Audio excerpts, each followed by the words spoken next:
ఈరోజు చాలామంది వారి జీవితాల్లో ఒంటరితనాన్ని ఎదుర్కొంటూ రకరకాల శ్రమలు సమస్యలను బట్టి అందరూ నన్ను విడిచిపెట్టారు, ఆఖరికి దేవుడు కూడా నన్ను విడిచిపెట్టాడండి అని చెప్పుకుంటూ ఉంటారు. వాస్తవానికి దేవుడు అలా ఎన్నటికీ చేయరు.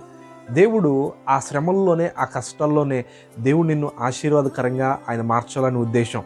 పక్షిరాజు తన బిడ్డల్ని ఎగిరేంత వరకు, శక్తి వచ్చేంత వరకు కూడా ఆహారాన్ని ఇస్తూ, పెంచుతూ, పోషిస్తూ ఉంటుంది. ఒకానొక సమయాన అవి ఎగిరే సమయం వచ్చినా కూడా ఎగరకపోతే ఆ ఎత్తైన స్థలం మీద నుంచి కిందకి తోసేస్తూ ఉంటాయి. అప్పుడు అవి క్రింద పడి ఎగరడానికి ఎంతో ప్రయాసపడుతూ ఉంటాయి. ఈలోపు చుట్టుపక్కల ఉన్నటువంటి జంతువులైనా, పక్షులైనా వచ్చి వాటిని చంపడానికి ఎదుర్కొన్నప్పుడు ఈ పక్షి ఏదైతే ఉందో ఆ పైనుంచి ఆ గ్రద్ద తన బిడ్డకి కాపలా కాస్తూ శత్రువులన్నింటినీ వెంటాడుతుంది. చివరకు అది ఎగిరేంత వరకు దాన్ని గమనిస్తూనే ఉంటుంది. ఈరోజు ప్రభు కూడా నిన్ను గమనిస్తున్నాడు. నీవు ఎగరాలని, అంటే నీవు ఉన్నతమైన స్థితిలోనికి హెచ్చింప చేయాలని ఆయన ఇష్టపడుతున్నాడు.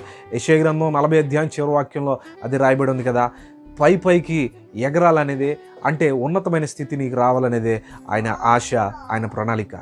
దేవుడు అట్టి కృప నీకు అనుగ్రహించును గాక. God bless you. May God bless you all.